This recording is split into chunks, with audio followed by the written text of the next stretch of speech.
এই যে বাংলাদেশের রাজনীতি, সহিংস রাজনীতি, পৃথিবীর সবচেয়ে জঘন্য রাজনীতি বাংলাদেশের রাজনীতি।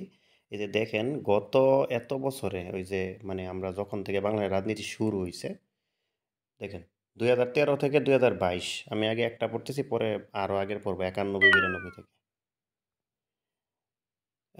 2013 থেকে 2022 পর্যন্ত রাজনৈতিক সংঘাত ঘটছে কয়টা? 6126টা। বুঝতে পারছেন? এর মধ্যে নিহত হইছে 1400 জন। এর মধ্যে আহত হইছে 83,017 জন। আওয়ামী লীগে 392, বিএনপি 84 জন। আচ্ছা, এসব দেখে লাভ নাই। সাধারণ মানুষ গেছে 313 জন এই 10 বছরের মধ্যে। তো এর মধ্যে বিশেষজ্ঞরা কি বলতেছে, যথার্থ নির্বাচন হবে, নির্বাচনের মধ্যে ক্ষমতা পরিবর্তন হবে, কিন্তু সেটি হচ্ছে না। সমঝোতাহীন ও বুর্জোয়া রাজনীতির অংশ হচ্ছে এই সংঘাত। আচ্ছা, এরপরে দেখেন রাজনৈতিক সহিংসতায় 15 বছরে নিহত কত? 2000 মানুষ। ঠিক আছে, 2000 মানুষ 15 বছরে। এর দেখেন 1999 থেকে 2013 সাল, 1999 থেকে 2013 সাল পর্যন্ত কত মানুষ? 15 বছরে মানুষ মারা গেছে 2234 জন। ঠিক আছে, এর মধ্যে দেখেন 1999 সালে 233, 2000 সালে 208, 2001 সালে 500, 2002 সালে 310, 2003 সালে 203, 2004 সালে 52, 2005 সালে 34, 6 সালে 120, 7 সালে 7 জন, 2008 সালে 4 জন, 9 সালে 42, 10 সালে 76, 11 সালে 58, 12 সালে 84 এবং 2013 সালে অক্টোবর পর্যন্ত 304 জন। কেন 2013 তে একটু বেশি হয়েছে।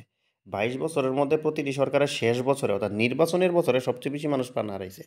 22 বছর মানে সবগুলা সরকারের, প্রতিটা সরকারের শেষ বছরে, নির্বাচনী বছরে ওই যে নিজের ক্ষমতার লড়াইয়ে মানুষ মরছে। এর মধ্যে 91 সালে 18 জন, 96, 49, 2001-এ 500, 2006 120, 2013 সালে 10 মাসে 304 জন। আরে বাবা রে বাবা। 22 বছর আপনার সবচেয়ে কম রাজনৈতিক সহিংসতা হয়েছে 2007 ও 8 সালে। ওই 2 বছরে 11 জন মানুষ মারা গেছে রাজনৈতিক সহিংসতায়। এরপরে দেখেন আওয়ামী লীগের শাসন আমলে 2009 সালের জানুয়ারি থেকে 2013 সালের অক্টোবর পর্যন্ত মারা গেছে 564 জন। এর মধ্যে আওয়ামী লীগ ও তার সহযোগী সংগঠনের দলীয় কুন্দলেই মারা গেছে 130 জন। নির্দলীয় সরকারের দাবিতে চলতি বছরের 27 থেকে 29 অক্টোবর বিএনপি জামাতের ডাকা 60 ঘন্টার হরতালেই 15 জনের প্রাণহানি ঘটছে।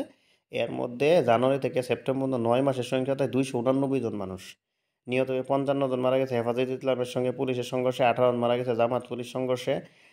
হরতালের মধ্যে রাজনৈতিক সহিংসতায় মারা গেছে 138, আওয়ামী লীগ ও বিএনপির মধ্যে সংঘর্ষে 13 জন, আওয়ামী লীগ ও জামায়াত শিবিরের সংঘর্ষে আরও 5 জন। এছাড়া বিএনপির দলীয় কোন্দলে 15, বিএনপির অভ্যন্তরীণ কোন্দলে 6 জন মারা গেছে।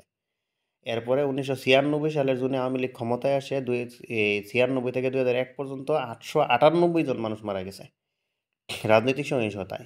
এর মধ্যে 2001 সালের আগস্ট টু সেপ্টেম্বর মাসে তত্ত্বাবধায়ক ক্ষমতা ছিল। এর মধ্যে 2 মাসে 131 জনের প্রাণহানি ঘটছে। বিএনপি শাসনামলে 2001 সালের অক্টোবরে বিএনপি জামায়াত জোট ক্ষমতায় আসে। সে সময় 2006 সাল পর্যন্ত রাজনৈতিক সহিংসতায় 872 জনের প্রাণ হারাইছে। এর মধ্যে সন্ত্রাসী হামলায় আওয়ামী লীগের 200 নেতাকর্মী মারা যান। 21 আগস্টে গ্রেনেড হামলায় মারা যায় 24 জন। এছাড়া আওয়ামী লীগ বিএনপি সংঘর্ষে 75 জন, বিএনপির অভ্যন্তরীণ কোন্দলে 75 জন, বিএনপি জামাত সংঘর্ষে 10 জন ও আওয়ামী লীগের কোন্দলে 14 জন মারা যায়। বাকিরা হরতাল ও অবরোধ বিভিন্ন রাজনৈতিক আন্দোলনে মারা গেছেন।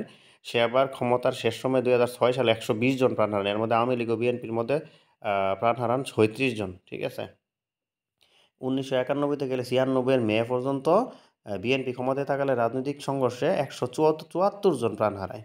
সহিংসতা বন্ধ চায় স্বজনহারাদের পরিবার। গত 29 অক্টোবর বিএনপির টানা 60 ঘন্টার হরতালের তৃতীয় দিনে মাগুরার মোহাম্মদপুর রাজনৈতিক সহিংসতায় গতিতে মারা ছাত্র দলের মানুষরা এসে আছে। যাই হোক, তাহলে ব্যাপারটা বোঝা গেল। দেখলেন যে কতগুলা মানুষ এই মারা গেছে 15 বছরে, যে 15 বছরে 2000 রাজনৈতিক সহিংসতায় মারা গেছে। আর 84,000 এই যে 84, এই যে এটার মধ্যে এক জায়গায় আসছে 10 বছরে 1000, আর হচ্ছে এই 13 বছরে 15 বছরে আসছে 2000। আর আহত হয়েছে 83,000 মানুষজন এটার মধ্যে। তাহলে 15 বছরে প্রায় 1 লাখের উপরে মানুষ।